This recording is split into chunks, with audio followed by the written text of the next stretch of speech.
ayat 18-19. Roma pasal 7. Sebab aku tahu bahwa di dalam aku, yaitu dalam, sebab aku tahu bahwa di dalam aku, yaitu dalam aku sebagai manusia, tidak ada sesuatu yang baik. Sebab kehendak memang ada di dalam aku, tetapi bukan hal berbuat apa yang baik. Sebab bukan apa yang aku kehendaki, yaitu yang baik, yang aku perbuat, melainkan apa yang tidak aku kehendaki, yaitu yang jahat, yang aku perbuat. Ini kesaksian Paulus. Dua kesaksian kita bersama.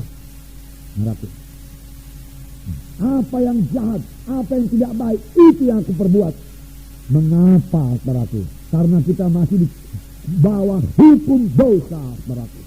Di bawah hukum dosa. Apakah jawaban bagi ini, bagi hal ini, saudaraku? Ayat 24. Aku, manusia celaka, siapakah yang akan melepaskan aku dari tubuh maut ini? Tuhan kita. Inilah jawabannya, saudaraku.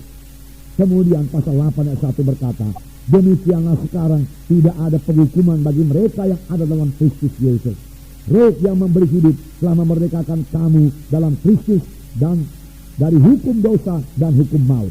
Ayat 2, roh yang memberi hidup atau Roh Kudus telah memerdekakan kamu dalam Kristus dari hukum dosa dan hukum maut. Roh Kudus membebaskan dari hukum dosa dan hukum maut. Apakah itu hukum dosa? Saudara, kita semua mengetahui hukum gravitasi. Daya tarik bumi.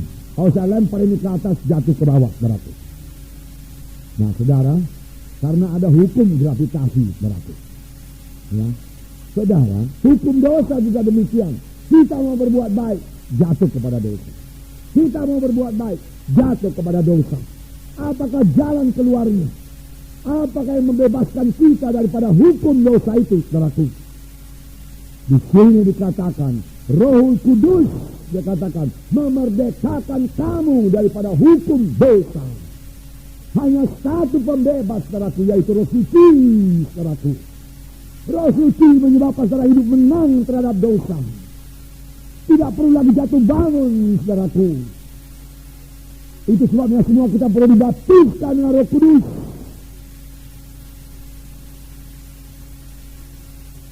Karena hidup kekristenan kita ini, saudaraku, bukanlah dimaksudkan Tuhan hidup jatuh bangun.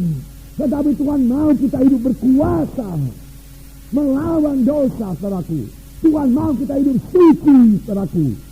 Di dalam dunia ini, dari manakah kita capai itu, saudaraku? Dengan pengetahuan manusiawi kita, dengan kebulatan tekad kita, saudaraku. Berapa kuatkah kita manusia ini, saudaraku? Saudara, sama seperti untuk menerima keselamatan. Kita tidak bisa menerima keselamatan dengan perbuatan baik kita, dengan kekuatan kita, dengan pengetahuan kita, dengan kesanggupan kita. Kita tidak bisa lahir baru. Tidak bisa menerima keselamatan dari Tuhan. Apakah yang menyelamatkan kita? Yesus yang memberi anugerahnya kepada kita, saudaraku. Yaitu dia sendiri, saudaraku, disalib. Memikul dosa kita. Ya, kalau kita percaya kepadanya dan menerima dia sebagai Tuhan dan Juru Selamat kita, lalu kita pun, saudaraku, lahir baru, selamat. Jadi keselamatan kita datang daripada Yesus. Demikian, sesudah selamat, bagaimana jalannya kita hidup benar, hidup suci, juga tidak bisa dengan kekuatan kita. Kita perlu oknum ketiga, yaitu Roh Kudus yang berdiam dalam kita, supaya kita bisa hidup benar, hidup suci, saudaraku. Supaya kita bebas daripada hukum dosa. Apakah itu hukum dosa? Saya ulangi lagi, saudaraku. Yaitu satu hukum yang membawa manusia yang selalu jatuh kepada dosa. Mau berbuat baik, tapi dosa datang duluan. Lalu dia berduka cita, menyesal, menangis, saudaraku. Ampuni saya, ampuni saya.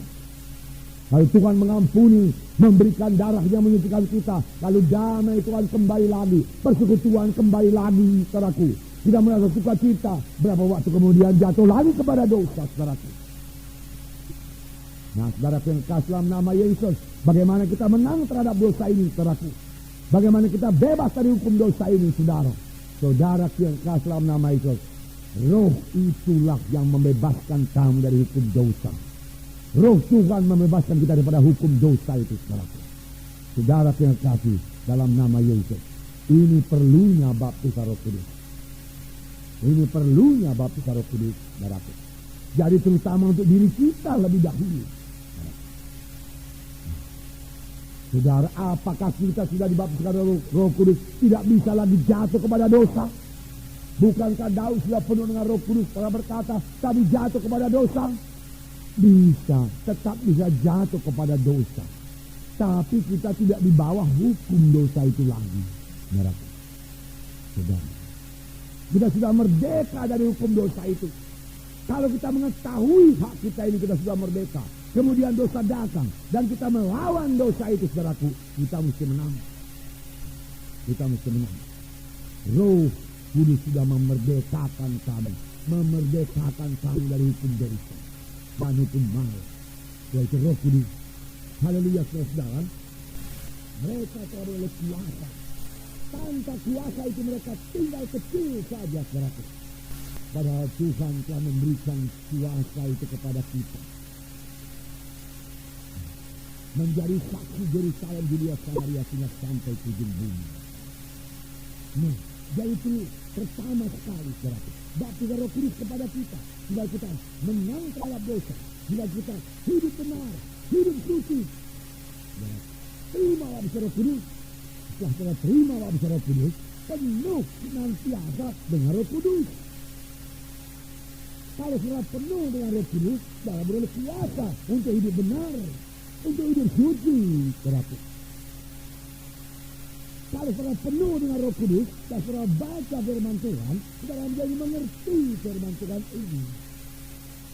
Kalau sudah penuh dengan Roh Kudus, dan sudah melayani, pelayan saudara diurapi oleh Roh Kudus. Jadi untuk diri kita sendiri, saudara. Yang kedua, saudaraku, Roh Kudus memberikan kuasa dalam pelayanan. Berikan kuasa dalam pelayanan. Sehingga pelayanan kita ini berhasil dan berbuah. Berapa banyak kali kita bersaksi melayani pada tahun 1991, tapi tidak berbuah. Tidak berhasil membawa jiwa itu kepada keselamatan. Saudara, untuk berbuah itu perlu kuasa, saudara, kuasa. Kuasa Roh Kudus yang mengurapi kita. Saudara, sehingga kalau kita memberitakan firman Tuhan ataupun bersaksi, ada urapan Roh Kudus. Kalau ada urapan Roh Kudus, apakah akibatnya? Saya bacakan dalam Kisah Rasul pasal 2.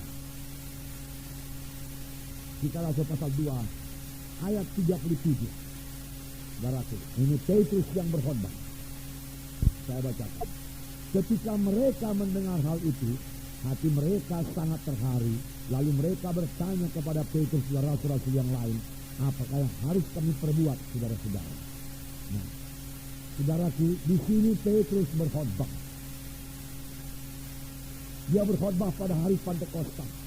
Saudara boleh baca khotbahnya pada ayat sebelumnya, di mana Petrus berkata, ini bukan mabuk anggur, hari baru pukul 9 pagi, tetapi inilah yang dikatakan oleh Nabi Joel, pada hari terakhir aku akan mencurahkan rohku terhadap sebuah manusia, anakmu laki-laki dan perempuan akan bernubuat, dan seterusnya, dan seterusnya.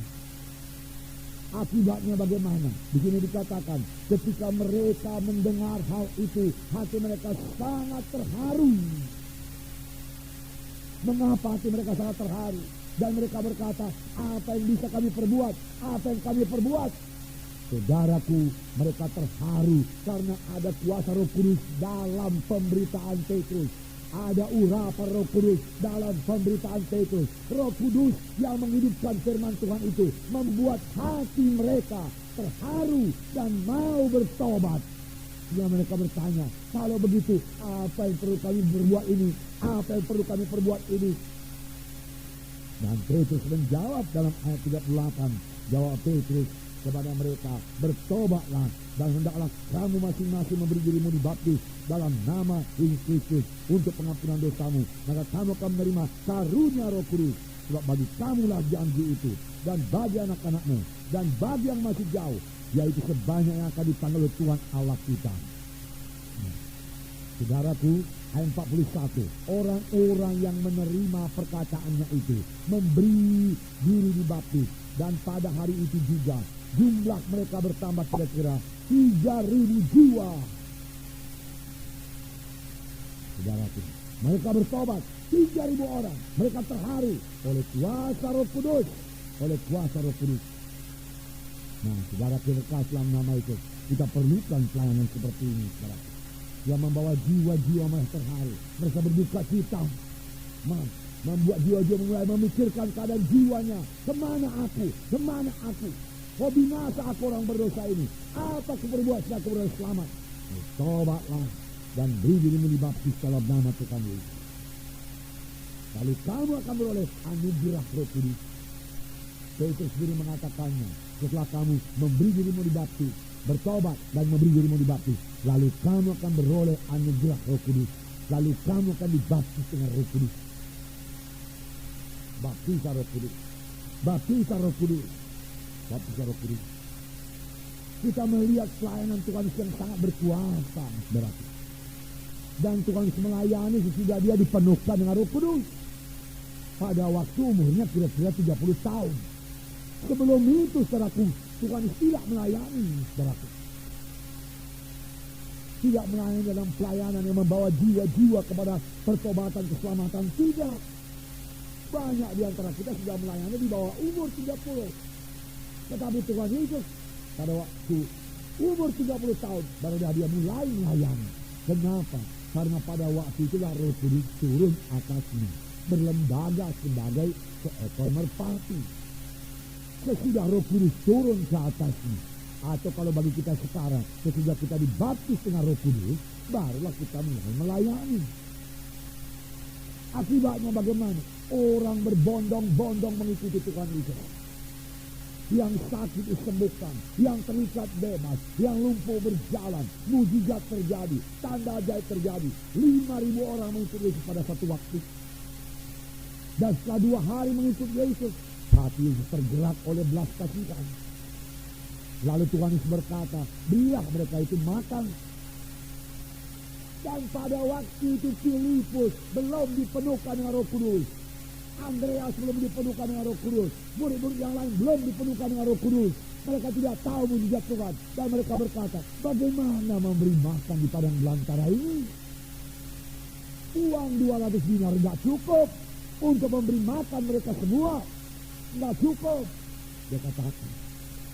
Tetapi Tuhan berkata, suruh mereka duduk berkelompok-kelompok. Lalu Tuhan mengambil 5 roti dan 2 ikan, persembahan seorang anak. Lalu memecah-mecahkannya dan memberikannya kepada orang banyak. Lalu semua makan dan sisanya 12 batu. Mujizat Tuhan terjadi. Orang-orang menahankan dirinya tidak makan untuk mendengarkan firman Tuhan. Mengapa? Karena firman Tuhan itu diurapi. Ahli-ahli Taurat berkata, pengajaran baru, pengajaran lain. Orang-orang berkata, yang begini belum pernah kami lihat. Kuasa apakah itu, saudaraku? Kuasa Roh Kudus. Kuasa Roh Kudus, saudaraku. Haleluya, saudara. Ini yang kita butuhkan pada akhir zaman ini, saudaraku. Melayani dengan kuasa Roh Kudus. Hidup dengan kuasa Roh Kudus, saudaraku. Roh Kudus memenuhkan kita, saudaraku. Saudaraku yang kasih dalam nama Yesus, saudaraku. Pada waktu kita menerima baptisan Roh Kudus ini, genaplah Yesaya pasal 36. Saya bacakan kepada saudara. Ini sebabnya kita bisa menang terhadap dosa, saudara. Kita bisa memberikan buah kepada Tuhan. Yesaya 36 ayat 26 dan 27. Saya bacakan kepada saudara. Kamu akan kuberikan hati yang baru dan roh yang baru di dalam batinmu, dan aku akan menjauhkan dari tubuhmu hati yang keras, dan kuberikan kepadamu hati yang taat. Rohku akan kuberikan diam dalam batinmu, dan aku akan membuat kamu hidup menurut segala ketetapanku, dan tetap berpegang pada peraturan-peraturanku, dan melakukannya. Ayat 27 berkata, Rohku akan kuberikan diam dalam batinmu, diam dalam hatimu. Dan aku akan membuat kamu menurut segala ketetapanku. Dan tetap berpegang pada peraturan-peraturanku dan melakukannya. Dengan roh Tuhan dalam kita, saudaraku, hidupku ini bukannya aku lagi, tapi Yesus hidup dalam aku. Dan Yesus yang hidup dalam aku itu membuat kita ini mematuhi semua hukum-hukum Tuhan. Mengikuti semua ketetapan-ketetapan Tuhan. Tuhan yang berdiam dalam kita ini membuat kita tidak suka lagi duniawi, tidak suka lagi dosa. Kemewahan dunia ini tidak menarik lagi kepada kita. Kita melihat itu semua sebagai sampah-sampah, sebagai sia-sia saja. Yang terutama dalam hidup ini adalah untuk melayani Tuhan setelah Yesus berdiam dalam kita. Haleluya, saudara. Itu pekerjaan Roh Kudus, saudaraku. Ini jalannya kita hidup suci, hidup benar, yaitu membiarkan Roh Kudus memenuhkan kita. Saudara berkata, saya sudah dibaptis dengan Roh Kudus, tetapi saya tidak merasakan kuasa Roh Kudus. Saudara yang kasih, supaya saudara merasakan kuasa Roh Kudus, bersandar padanya. Sadarilah kehadirannya, saudaraku. Mohonlah pertolongannya, saudaraku. Bersekutulah dengannya, saudaraku. Roh Kudus itu, saudaraku, bukan melayang-layang di udara ini, saudaraku. Bagaimana banyak orang menganggapnya demikian, saudaraku, berpendapat demikian. Roh Kudus diam dalam saudara. Saudara sudah dibaptis dengan Roh Kudus ada dalam saudara. Mari bertanya kepadanya, mari mohon pertolongannya, mari mohon kuasanya, saudaraku. Dan dia akan bekerja melalui saudara. Dan dia akan mengurapi pelayanan saudara. Dia akan mengubahkan saudara. Buku Efesus mengatakan, janganlah kamu penuh, janganlah kamu mabuk anggur, tetapi hendaklah kamu penuh dengan roh. Saudara, kalau orang mabuk oleh alkohol, ada akibatnya, saudara. Tapi akibatnya negatif. Kalau kita penuh dengan Roh Kudus, ada akibatnya pada kita. Roh Kudus itu nyata, saudaraku. Roh Kudus itu bekerja dalam kita, saudaraku. Ada akibatnya dalam kita. Saudara. Nah, saudara kekasih dalam nama Yesus, dalam Kisah 2 kita lihat contoh apa yang terjadi kepada Petrus, saudara. Kisah Rasul pasal 2. Saya bacakan. Maka bangkitlah Petrus dengan ke-11 murid itu, dengan ke-11 rasul itu, dengan suara nyaring ia berkata kepada mereka, hai kamu orang Yahudi dan semua yang tinggal di Yerusalem, ketahuilah dan camkanlah perkataanku ini. Orang-orang ini tidak mabuk seperti yang kamu sangka, karena hari baru pukul 9. Tetapi itulah yang difirmankan Allah melalui perantaraan Nabi Joel. Akan terjadi pada hari-hari terakhir. Demikianlah firman Allah, bahwa aku akan mencurahkan rohku ke atas semua manusia. Maka anak-anakmu laki-laki dan perempuan akan bernubuat, dan teruna-terunamu akan mendapat penglihatan-penglihatan, dan orang-orangmu yang tua akan mendapat mimpi. Juga ke atas hamba-hambaku laki-laki dan perempuan akan kucurahkan rohku pada hari-hari itu, dan mereka akan bernubuat. Dua perkara jadi pada Petrus. Perhatikan. Yang pertama, Petrus jadi berani. Biasanya dia takut kepada ahli-ahli Taurat, guru-guru orang Farisi, imam-imam. Dia takut. Saudaraku. Dia takut mengakui Yesus di hadapan mereka. Tetapi pada waktu hari Pentakosta, Roh Kudus turun kepada Petrus sebagai nyala api, dan itu mengubahkan Petrus jadi berani. Saudaraku, jadi berani. Petrus berdiri di hadapan orang banyak itu. Karena orang banyak itu menuduh mereka itu mabuk anggur. Karena orang banyak melihat, saudaraku, tingkah laku mereka tidak sebagaimana biasa lagi. Karena mereka penuh dengan Roh Kudus. Apakah kata Petrus? Ini bukan mabuk anggur sebagaimana sangkamu. Hari baru pukul 9 pagi. Tapi inilah yang dikatakan oleh nubuat Nabi Joel. Dia katakan. Petrus jadi berani, saudaraku, memberitakan kebenaran Tuhan. Petrus tidak takut lagi, saudaraku. Roh Kudus mengubahkan kita demikian juga, saudaraku. Saudara, Saya ini saudaraku dulunya, saudaraku tidak berani bicara di depan orang. Ya. Di depan 5 orang itu saya tidak berani, saudaraku, mengeluarkan pendapat saya, saudaraku. Saya tidak bisa memimpinkan satu pertemuan apapun, saudaraku. Saya pernah jadi protokol, saudaraku, sudah tamat SMA, saudaraku, sudah mahasiswa, tapi saya gagal, saudaraku. Saudara, tetapi sudah Roh Kudus membaptiskan saya, saudaraku, saya jadi berani. Saya jadi tidak takut siapapun yang saya hadapi, saudaraku, siapapun yang duduk di muka saya, saudaraku. Saudaraku, mengapa? Karena Roh Kudus itu memberikan saya keberanian. Roh Kudus itu mengubahkan saya, saudaraku. Roh Kudus mengubahkan saudara juga, saudaraku. Selama ini saudara segan-segan bersaksi, mari penuh dengan Roh Kudus. Roh Kudus akan mendorong saudara, menggerakkan saudara. Sesudah itu apa yang diberikan Roh Kudus? Roh Kudus, saudaraku, membukakan rahasia firman Tuhan kepada Petrus. Petrus menjadi mengerti akan firman Tuhan. Apa kata Petrus? Di sini dikatakan, tetapi inilah yang difirmankan Allah dengan perantaraan Nabi Joel akan terjadi pada hari terakhir. Demikianlah firman Allah. Aku akan mencurahkan Rohku. Sekaligus saudaraku, Petrus mengerti firman Tuhan. Firman Tuhan jadi terbuka kepada Petrus. Petrus mengerti jalan Tuhan oleh Roh Kudus yang menerangkan kepadanya, saudaraku. Saudara, sebelum Roh Kudus turun, apakah yang jadi kepada Petrus dan murid-murid yang lain, saudaraku? Bahkan setelah Tuhan Yesus mengatakan kepada murid-murid, kamu akan dibaptis dengan Roh Kudus dalam sedikit hari lagi, mereka tidak mengerti. Mereka tidak mengerti tentang kerajaan Allah. Dan mereka bertanya, Tuhan, pada waktu inikah engkau akan membangunkan kembali kerajaan bagi Bani Israel? Mereka tidak mengerti perkara rohani, saudaraku. Tidak mengerti. Tetapi sesudah Roh Kudus turun, saudaraku, 10 hari kemudian, saudaraku, firman Tuhan terbuka kepada murid-murid, kepada 120 orang. Mereka, saudaraku, bersekutu dengan Roh Kudus, dan Roh Kudus membukakan firman-Nya kepada mereka. Sesudah saudara dibaptis dengan Roh Kudus dan saudara membaca Alkitab saudara dengan mudah mengerti firman Tuhan ini, saudara. Haleluya, saudara. Itu perlunya baptisan Roh Kudus. Perlunya baptisan Roh Kudus.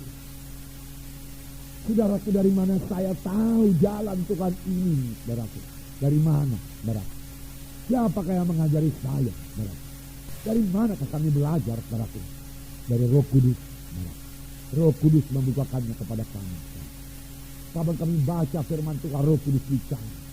Ini dia artinya. Kalau kami baca buku yang lain yang menerangkan tentang tafsiran yang lain daripada ayat itu, kami tahu tafsirannya itu benar apa tidak. Terasa di hati kita, ini enggak benar ini. Ini benar. Siapa yang mengajari kita ini, saudaraku? Siapa yang bicara dalam hati kita? Itu bukan didapat dari kepintaran kesarjanaan, tidak. Pengertian firman Tuhan tidak bisa didapat dari pengetahuan manusiawi kita ini. Apapun titel kita, saudaraku, sarjana apapun kita, saudaraku, saudara, itu tidak membukakan rahasia firman Tuhan, saudaraku. Hanya satu yang bisa menerangkan firman Tuhan ini, yaitu Roh Kudus, guru itu. Karena firman Tuhan berkata, dia akan memimpin kamu kepada segala kebenaran. Tidak ada yang lain, saudaraku. Itu sebabnya saya tidak mau menduka citakan Roh Kudus. Tiap-tiap kali menyediakan firman Tuhan, saudaraku, saya mohon pertolongan Roh Kudus. Roh Kudus, tolong hamba-Mu, Tuhan. Terangkan rahasia firman-Mu, Tuhan. Bukakan rahasia. Nah, saya boleh mengatakannya kepada saudara, Roh Kudus sangat setia. Roh Kudus sangat setia. Dia bicara, saudaraku. Dia berkata, ingatkah engkau ayat ini? Ini maksudnya ayat ini. Beritakanlah ini. Ini maksudnya. Roh Kudus bicara. Roh Kudus menerangkan, saudaraku. saudaraku, kemudian saya bisa melayani, istri saya bisa melayani. Saudaraku, saudaraku yang berkasih dalam nama Yesus, siapa mengajari? Roh Kudus, Roh Kudus, Roh Kudus. Saudaraku, apa yang menyebabkan kami berani berdiri di muka lawan KKR? Roh Kudus. Menghadapi semua tantangan dari setan, dari orang-orang yang menentang pelayanan ini, saudaraku. Apa yang menyebabkan kami berhasil? Saudaraku, kita ini berhasil. Roh Kudus.